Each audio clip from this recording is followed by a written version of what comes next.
Yo, listen up because you are not ready for this. Airbnb horror stories? Yeah, you think you've heard it all? Think again.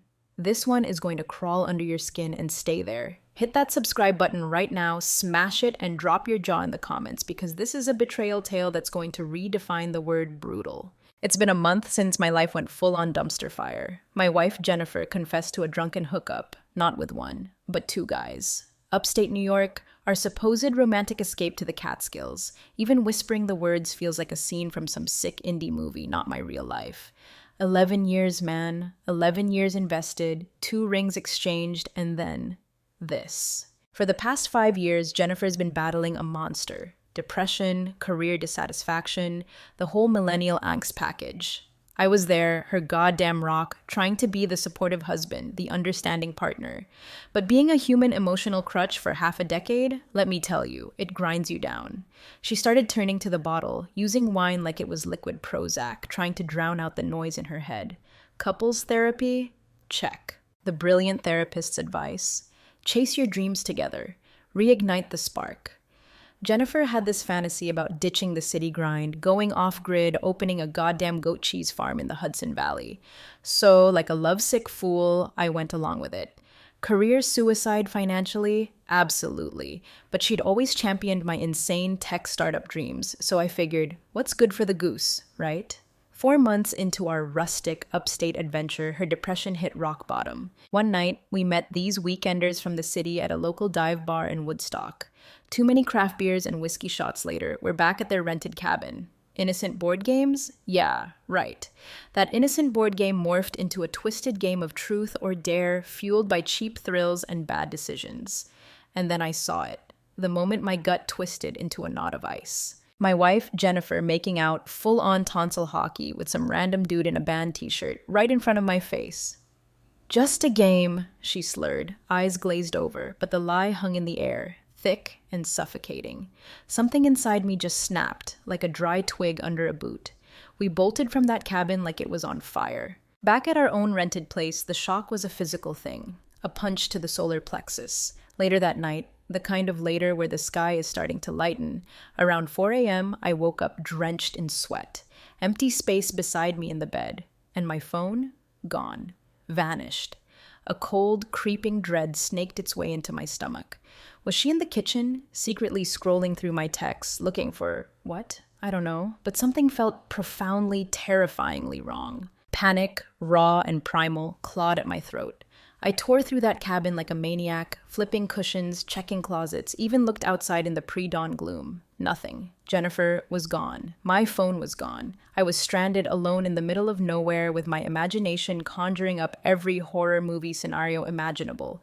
No way to call for help, trapped in the upstate wilderness. Desperate, I stumbled out into the biting morning air, banging on the door of the nearest house, some creepy, isolated farmhouse a quarter-mile down the road. An old woman in a nightgown answered, looking at me like I was a deranged axe murderer.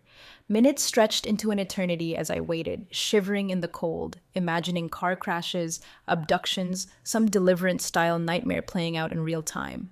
Then headlights sliced through the darkness. An Uber? Out here? Impossible. But there it was, pulling up to the cabin, and there she was. Jennifer. Relief flooded me, so intense it almost knocked me off my feet. But that relief evaporated faster than a puddle in July, replaced by a white-hot volcanic rage. "Where the hell were you?" I exploded, voice shaking with a mixture of terror and fury. Hours.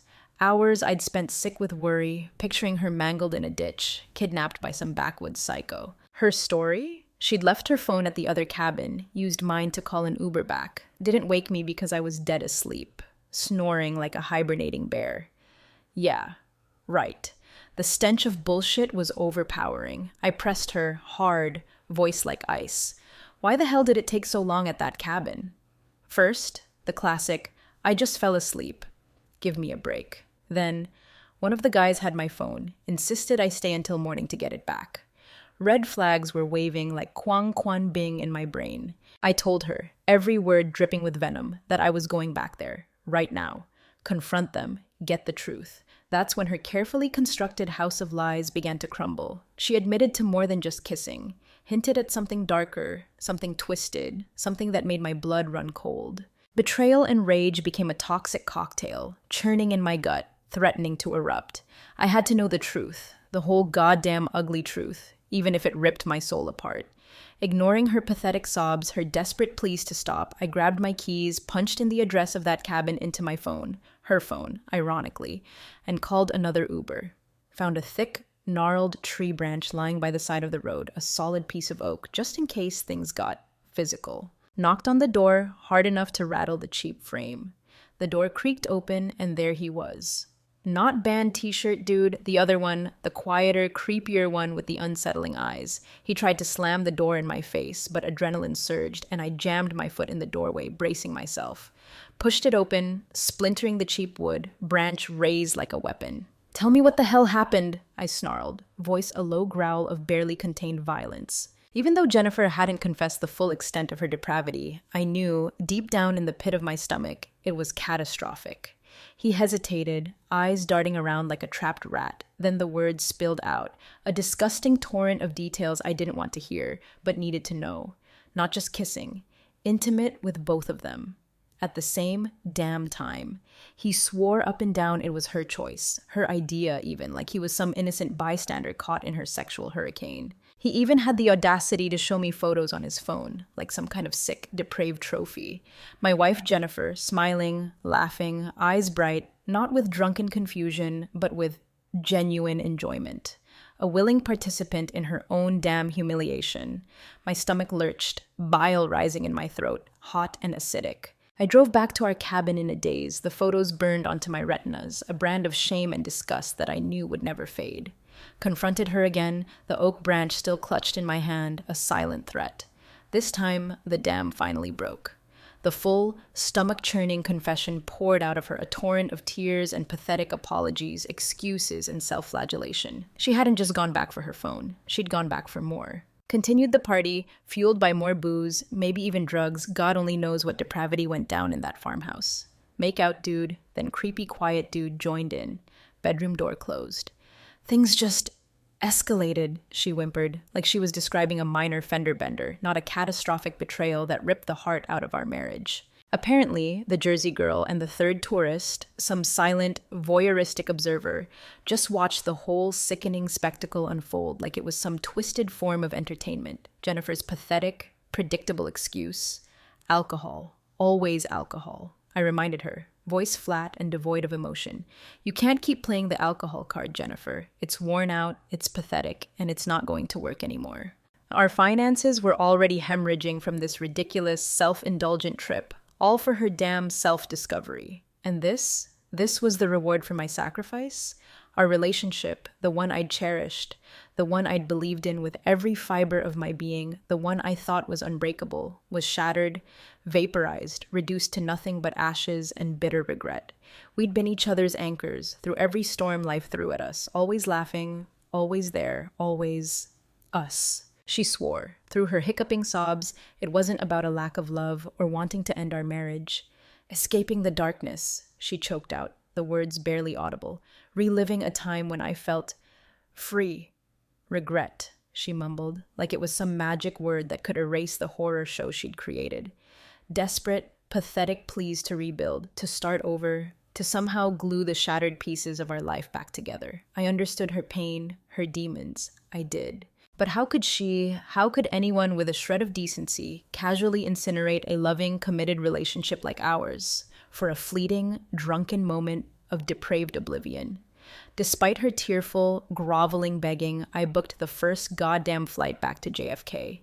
Needed to escape the suffocating stench of betrayal, needed to breathe air that wasn't poisoned with her lies. I'd put my entire life on hold, taken a year off work, career hanging by a thread, all for her delusional, self-absorbed dream. Sacrificed everything, and this was the goddamn thanks I got in return. Now, I'm back in the city, jobless, homeless in a way, sleeping on a goddamn inflatable mattress in my brother's cramped apartment in the East Village. The East Village used to be cool. Now it just feels claustrophobic, like a cage. Felt like I was 19 again, broke and adrift, not a broken, middle-aged man staring into the abyss of his ruined life. a million miles away from the life I'd painstakingly constructed, brick by brick, with Jennifer in our beautiful Brooklyn brownstone. Our apartment, our sanctuary, now just an empty, echoing shell. Our car, still parked upstate, collecting dust, registered in her name, of course. No job, no apartment, no life to speak of. I felt like a ghost, a hollowed-out husk, utterly worthless and adrift. And the worst part?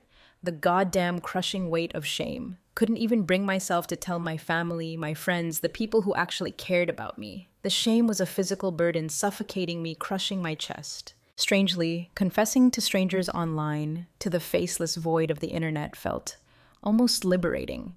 Less judgment, maybe, less real-world consequences. I called her, voice trembling, told her the word divorce was no longer a threat, it was a promise.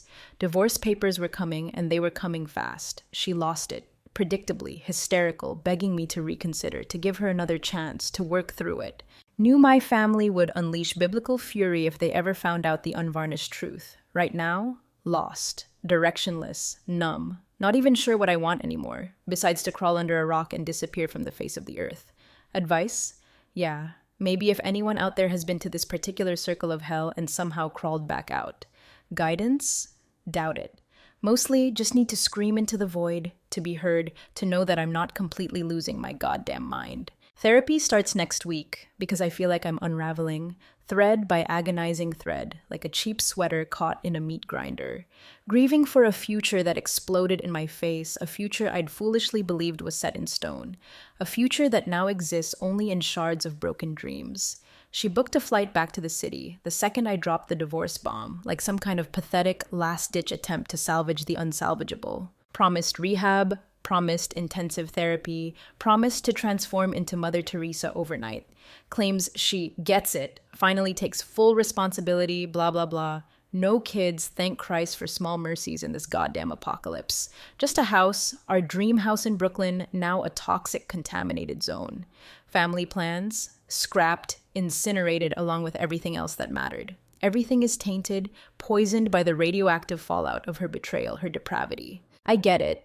Intellectually, that everyone carries baggage, everyone has their own messed up perspectives on marriage, fidelity, commitment, the whole goddamn charade of modern relationships. But this wasn't some drunken mistake, some momentary lapse in judgment, some regrettable indiscretion. It was a cold, calculated choice. Conscious, deliberate. Going back to that farmhouse, actively seeking out those guys, embracing that level of depravity, that blatant disrespect for me and our marriage. With two men, simultaneously. That's the goddamn ice pick to the heart. That's the image that replays on an endless loop in my brain, a sickening, twisted snuff film starring my wife in the lead role, a role she apparently embraced with gusto. No amount of therapy, no mountain of apologies, no tearful promises can ever scrub those images clean from my mind. No coming back from that kind of betrayal. STD test scheduled for tomorrow. Haven't touched her since that night, and wouldn't let her within 10 feet of me if I could help it. The memory of that kiss alone, the image of her mouth locked on that stranger's, is enough to make my skin crawl, to make me want to vomit. Thought about grilling her, demanding to know if she'd cheated before, if this was some kind of sick, twisted pattern of behavior. Two guys at once? Doesn't exactly scream rookie mistake. But what's the goddamn point? The trust is gone, evaporated, incinerated. Divorce is not just the only sane option. It's the only option, period. I've been drowning myself in online forums, infidelity support groups, desperate to find some shred of solace, some glimmer of understanding in this goddamn darkness. I see people who try to work through it, who somehow miraculously manage to rebuild their shattered marriages after the earthquake of infidelity. Get it. I intellectually grasp the concept. It's not black and white, life is messy, relationships are complicated, every situation is a unique, personalized brand of hell. But trust? For me, trust is the bedrock of everything, and that bedrock is not just cracked, it's pulverized, reduced to dust. Those images, they're not just in my head, they're branded onto my soul, seared into my consciousness like a cattle iron. I need time, an infinite, desolate expanse of time to even begin to process the wreckage of my life, to figure out who the hell I am now, what's left of me after this emotional annihilation. Moving on without her feels like amputating a limb, tearing out a vital organ, severing a part of myself I thought was inseparable. 11 years, man. 11 years of shared history, of intertwined lives, erased, obliterated in one drunken, depraved night of reckless abandon. She's blowing up my phone, texting incessantly, calling every hour, begging to talk, pleading for a meeting, for a chance to explain, to make things right. But I'm done. Completely, irrevocably, terminally finished. Wondering how other people navigate this divorce minefield, this social and emotional nuclear wasteland. Telling friends, family, colleagues, explaining the unexplainable, dreading the watered down, palatable version I'll have to spoon feed them, the carefully constructed lies. Taking a break, working on ourselves. Shortened our trip due to unforeseen circumstances. Lying makes me physically nauseous, makes my skin crawl. Not just to protect her, but because it feels shameful, like I'm somehow complicit in her filth. Like I should be wearing a scarlet letter of humiliation for being so goddamn blind, so goddamn trusting. So yeah, thanks for listening, for letting me vent into the digital void, for the anonymous support in this online wilderness of heartbreak and betrayal. Been actively avoiding these confession sites, these infidelity forums, because honestly, it's too raw, too triggering, like picking at a wound that refuses to scab over. Therapy is, well, it's something. Talking to my brother, who actually gets it, who doesn't offer empty platitudes or judgmental pronouncements, is a fragile lifeline in this storm of shit. But every day is a goddamn battle, a brutal uphill climb through a landscape of broken glass and shattered memories. Nothing distracts me. Nothing numbs the relentless ache in my chest, the constant gnawing anxiety. Sleep is a cruel, unattainable luxury. Being back in my childhood bedroom, surrounded by faded posters and dusty trophies, feels like a cosmic joke, a cruel twist of fate. I know, logically, rationally, that it takes time. Healing is a process, they say, a marathon, not a sprint. But this early stage, this raw, gaping wound of betrayal, this agonizing, visceral pain, it's just fucking unbearable.